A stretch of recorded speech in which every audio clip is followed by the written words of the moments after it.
Order order order.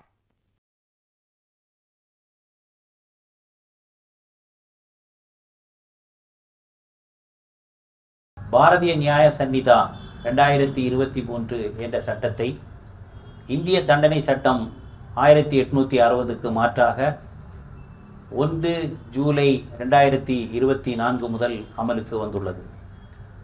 இதில் குறிப்பிடத்தக்க மாற்றம் என்று சொல்வதென்றால், முந்தைய இந்திய தண்டனை சட்டத்தில், அதாவது ஐபிசியில் மொத்தமாக 511 செக்ஷன்ஸ் பிரிவுகள் சொல்லப்பட்டிருந்த நிலையில் தற்போது அதை சுருக்கி பாரதிய நியாய சந்நிதாவில் 358 பிரிவுகளை உள்ளடக்கிய சட்டமாக கொண்டு வரப்பட்டுள்ளது. முந்தைய இந்திய தண்டனை சட்டத்தில் பொருட்களுடைய விளக்கத்தை பிரிவு 8 முதல் 52A வரைக்கும் சொல்லப்பட்டிருந்ததை தற்போதைய பாரதிய நியாய சந்நிதா சட்டத்தில் பிரிவு 2இல் அதன் உட்பிரிவாக மொத்தம் 39 உட்பிரிவுகள் கொண்டு வரப்பட்டுள்ளது. ஒரு குறிப்பிடத்தக்க அம்சமாக இதில் சொல்ல வேண்டுமென்றால், முந்தைய இந்திய தண்டனை சட்டத்தில் பிரிவு 53இல் 5 வகையான தண்டனைகள் சொல்லப்பட்டிருந்தன. இப்போது 6வது தண்டனையாக கம்யூனிட்டி சர்வீஸ், சமூக சேவை என்பதை குறிப்பிடப்பட்டுள்ளது. இந்த சமூக சேவை என்பது என்னவென்று இந்த பாரதிய நியாய சந்நிதாவில் விளக்கப்படவில்லை. இருப்பினும் பாரதிய நகரிக் சுரக்ஷா சந்நிதா, அதாவது குற்றவியல் நடைமுறை சட்டத்திற்கு மாற்றாக கொண்டு வரப்பட்ட சட்டத்தில் பிரிவு 23இல் ஒரு விளக்கமாக குறிப்பிடப்பட்டுள்ளது. அந்த விளக்கத்தின்படி ஒரு நீதிமன்றம் எதை சமூக சேவையாக விரும்புகிறதோ அதை நீதிமன்றம் அந்த வழக்கிற்கு தகுந்தாப்புள் அந்த சமூக சேவையை தண்டனையாக அளிக்கலாம். இந்த சமூக சேவை என்பதை சுமார் 6 பிரிவுகளுக்கான தண்டனையாக பாரதிய நியாய சந்நிதாவில் குறிப்பிடப்பட்டுள்ளது. உதாரணமாக பிரிவு 202 சட்டப்பூர்வமற்ற வகையில் ஒரு பொது ஊழியர் வாணிகத்தில் ஈடுபடுதல், 209 பிரிவு 226 பிரிவு 303 பிரிவு 303 பொறுத்த வரைக்கும் 5000க்கு குறைவான திருட்டு வழக்கில் அது போன்ற ஒரு தண்டனையை, கம்யூனிட்டி சர்வீஸ் என்ற தண்டனையை நீதிமன்றம் வழங்கலாம். பிரிவு 355 குடிபோதையில் உள்ள ஒரு நபர் பொது இடத்தில் ஒழுங்கீனமாக நடந்து கொள்வது, 356 டிஃபமேஷன், அவதூறு, இது போன்று 6 பிரிவுகளில் உள்ள வரக்கூடிய குற்ற செயல்களுக்கு இந்த சமூக சேவையை தண்டனையாக அறிவிக்கலாம். ஆனால் இது சமூக சேவை மட்டும்தான் தண்டனை என்பது குறித்து என்று நினைத்துக் கொள்ளக்கூடாது, என்று புரிந்து கொள்ளக்கூடாது. சிறை தண்டனையும் நீதிமன்றம் வழங்கலாம், அல்லது சிறை தண்டனைக்கு கூட கம்யூனிட்டி சர்வீஸ் என்பதையும் சேர்த்து வழங்கலாம். இந்த கம்யூனிட்டி சர்வீஸ் அந்த வழக்கின் தன்மையை பொறுத்து, அந்த குற்ற செயல்களின் நிலைமையை பொறுத்து கருத்தில் கொண்டு நீதிமன்றம் உரிய தண்டனை வழங்கும். இதை போன்று லைஃப் இம்ப்ரிசன்மெண்ட் பிரிவு 6 பாரதிய நியாய சந்நிதாவில் பிரிவு 6இல் ஆயுள் தண்டனை என்றால், முந்தைய ஐபிசியில் ஆயுள் தண்டனை என்பது பிரிவு 57இல் குறிப்பிடப்பட்டிருந்தது. ஆயுள் தண்டனை என்பதை குறிப்பிடுதல் என்று கணக்கிடுதல் 20 வருடமாக கணக்கிடுதல் வேண்டும். இந்த பிரிவு 6இல், தற்போதைய பிரிவு 6இல் அன்லெஸ் அதர்வைஸ் ப்ரொவைடட் என்ற வார்த்தையை உபயோகப்படுத்தி இருக்கிறார்கள். அதாவது இந்த ஆயுள் தண்டனை என்பது குறித்து வேறு விதமாக குறிப்பிடப்படாமல் இருந்தால் ஆயுள் தண்டனை என்பதை 20 வருடமாக கணக்கீடு செய்தல் வேண்டும் என்று குறிப்பிடப்பட்டுள்ளது. காரணம் என்னவென்றால், சுமார் 11 சட்டப்பிரிவுகளுக்கு 11 சட்டப்பிரிவில் வரக்கூடிய குற்றம் செய்த நபர்களுக்கு ஆயுள் தண்டனையை அவர் வாழ்நாள் முழுவதும் அவருடைய இயற்கையான மீதமுள்ள எஞ்சி இருக்கக்கூடிய வாழ்நாள் முழுவதும் அளிக்கப்படல் வேண்டும் என்று 11 சட்டப்பிரிவுகள் குறிப்பிடுகிறது. எனவே அவ்வாறு குறிப்பிடப்பட்டிருந்தால் நீதிமன்றம் ஆயுள் தண்டனை லைஃப் இம்ப்ரிசன்மென்ட் என்று வழங்கும் பொழுது அந்த குற்ற செயல்களுக்கு அந்த நபருடைய மீதமுள்ள வாழ்நாள் முழுவதற்கு என்று வழங்கப்பட வேண்டும். Abetment outside India for offence in India. இந்தியாவில் ஒரு குற்ற செயல் புரிவதற்காக இந்தியாவின் வெளிப்பகுதியில் இருந்து வெளிநாடுகளில் இருந்து ஒரு குற்றத்தை செய்வதற்கு தூண்டுதல் செய்தால் அந்த தூண்டுதல் செய்த நபர் எந்த குற்றத்தை இங்கு நடைபெறுகிறதோ அந்த குற்றத்திற்கான தண்டனை அந்த நபருக்கு வழங்கப்படும் என்று அந்த பிரிவு சொல்லப்படுகிறது. உதாரணத்திற்காக ஏ என்ற ஒரு நபர் எக்ஸ் என்ற ஒரு நாட்டில் இருந்து இந்தியாவில் இருக்கும் பி என்ற நபரை ஒரு குற்றம் செய்வதற்கு இந்தியாவில் அவர் தூண்டினால் ஏ என்ற நபர் பி என்ற நபர் எந்த குற்றத்தை செய்கிறாரோ அந்த குற்றத்திற்கு உள்ள தண்டனையை அவருக்கு வழங்கப்பட வேண்டும் என்று அந்த பிரிவு 48 படி சொல்லப்படுகிறது. குறிப்பிடத்தக்க மேலும் ஒரு அம்சம் என்றால் பிரிவு 57 பாரதிய நியாய சங்கீதாவில் பிரிவு 57, அதாவது பொதுமக்களால் 10க்கு மேற்பட்ட நபர்களால் செய்யப்படும் குற்றத்திற்கு உடந்தையாக இருந்து ஒரு குற்றம் நடைபெறுமேயானால் முந்தைய ஐபிசியில் பிரிவு 117 படி 3 வருட தண்டனையாக இருந்ததை தற்போது 7 வருட தண்டனையாக இங்கு சொல்லப்பட்டிருக்கின்றது. அதே போன்று பிரிவு 69 வஞ்சகமான முறையில் உறுதிமொழி கொடுத்து காமுறு புணர்ச்சி செய்தால் அந்த தண்டனையாக 10 ஆண்டுகள் வரை நீட்டிக்கக்கூடிய தண்டனைகள், சிறை தண்டனை விதிக்கப்படும் என்று ஒரு புதிய பிரிவை அறிவிப்பு செய்திருக்கிறார்கள். இதில் சூழ்ச்சி என்றால் என்ன என்பது குறித்தான பொருள் விளக்கமும் பிரிவு 69 குறிப்பிடப்பட்டிருக்கின்றது. அதே போல் பிரிவு 95 இதுவும் ஒரு புதிய பிரிவு. ஒரு குற்றம் ஒன்றை செய்வதற்காக குழந்தைகளை கூலிக்கு அமர்த்துதல், குழந்தைகளை அந்த குற்ற செயலில் ஈடுபட செய்தல். அவ்வாறு ஒரு குழந்தைகளை கூலிக்கு அமர்த்தி ஒரு குற்ற செயல்களில் ஒருவர் ஈடுபட செய்தால் அந்த நபருக்கு 3 ஆண்டுகளுக்கு குறையாமல் தண்டனை வழங்கப்பட வேண்டும் என்றும் அதிகபட்சமாக 10 ஆண்டுகள் வரையில் தண்டனை கொடுக்கப்பட வேண்டும் என்றும் இந்த சட்டம் வழிவகை செய்கிறது. இதில் காம சுரண்டல் என்றால் என்ன, ஆபாச படங்களுக்காக ஒரு குழந்தைகளை கூலிக்கு அமர்த்துதல், அதற்காக பணியமர்த்துதல், இது போன்ற பொருள் பிரிவுகளும் இதனுடைய பிரிவுகளில் குறிப்பிடப்பட்டிருக்கின்றது.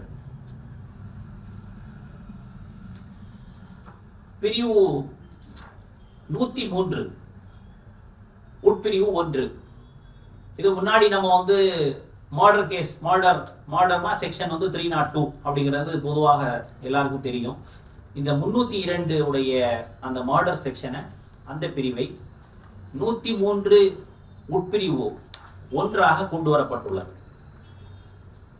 மர்டருக்கு 302 என்ன பனிஷ்மெண்ட் முதல்ல இருந்ததோ அதே தண்டனையை தான் இப்பொழுது சொல்லியிருக்கிறார்கள். மரண தண்டனை அல்லது ஆயுள் தண்டனை, அபராதம், இது போன்ற விஷயங்கள், இது போன்ற தண்டனைகளை அந்த 302 மர்டருக்கு கொடுக்கலாம். அது 103(1) இருக்கு. இதில் குறிப்பிடப்படக்கூடிய முக்கியமான அம்சம் என்னவென்றால் 302 முந்தைய ஐபிசியில் கொலை குற்றத்திற்கான பிரிவு 302 இருந்தது.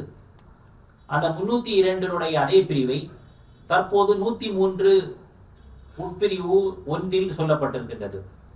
எவ்வாறு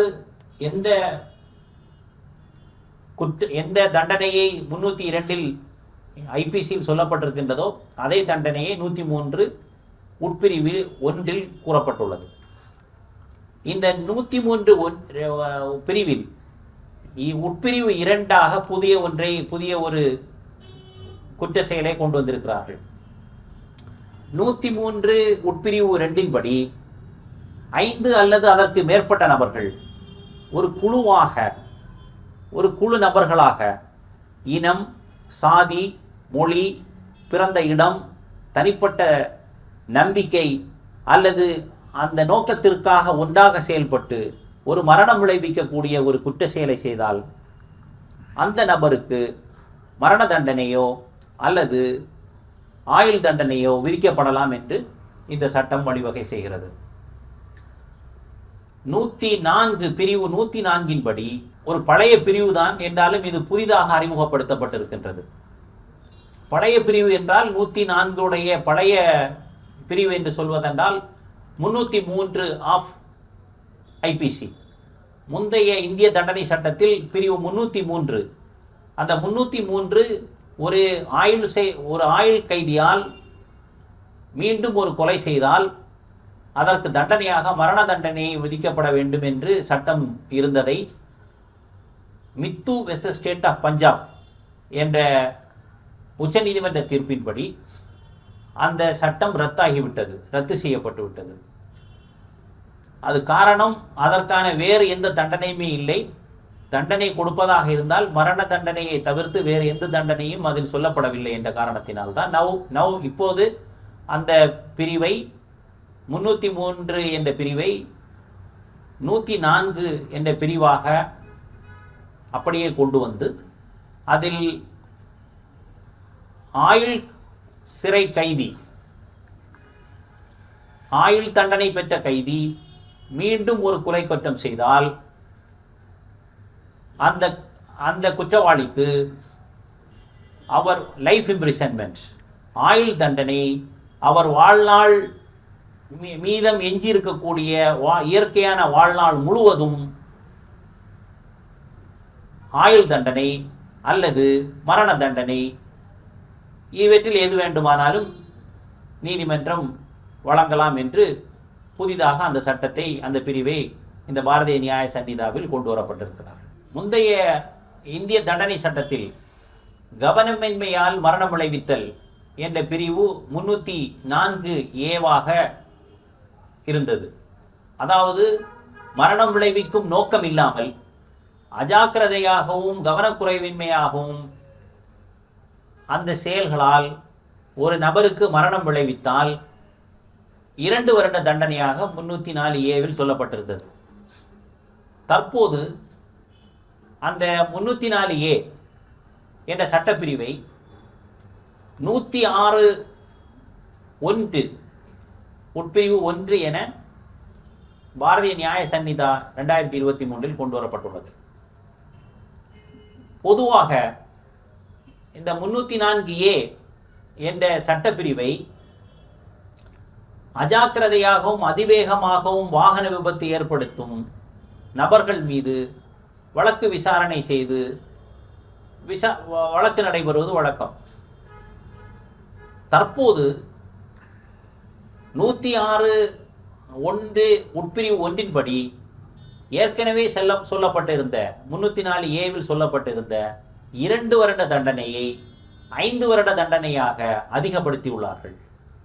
மேலும் இந்த பிரிவிலே, அதாவது 106(1) பிரிவிலே மேலும் என்ன சொல்லப்பட்டிருக்கிறது என்றால், ஒரு மருத்துவர்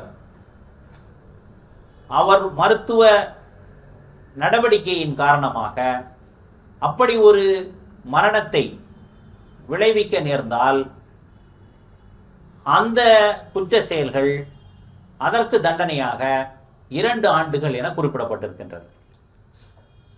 ஆக 106 உட்பிரிவு 1 2 வகையான குற்றங்களும் 2 வகையான தண்டனைகளும் சொல்லப்பட்டிருக்கின்றது. ஒரு வாகன ஓட்டி யாருக்கேனும் மரணத்தை ஏற்படுத்தி இருந்தால் அந்த நபர் உடனடியாக காவல் நிலையத்தில் தெரிவிக்கப்பட வேண்டும் அல்லது அருகில் இருக்கும் குற்றவியல் நடுவரிடம் அது குறித்தான தகவல் சொல்லப்பட வேண்டும்.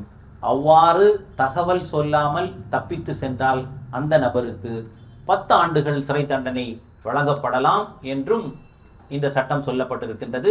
இருப்பினும் இந்த சட்டம், அதாவது 106 உட்பிரிவு 2 பொறுத்தவரைக்கும் இன்னும் அமலுக்கு வராமல் நிறுத்தி வைக்கப்பட்டுள்ளது. பாரதிய நியாய சந்நிதாவில் குறிப்பிடத்தக்க மேலும் சில பிரிவுகளை சொல்ல வேண்டும் என்றால், பிரிவு 111. இந்த பிரிவு 111 என்றால் ஆர்கனைஸ்டு கிரைம், கூட்டிணைவாக ஒழுங்கமைக்கப்பட்ட குற்றம்.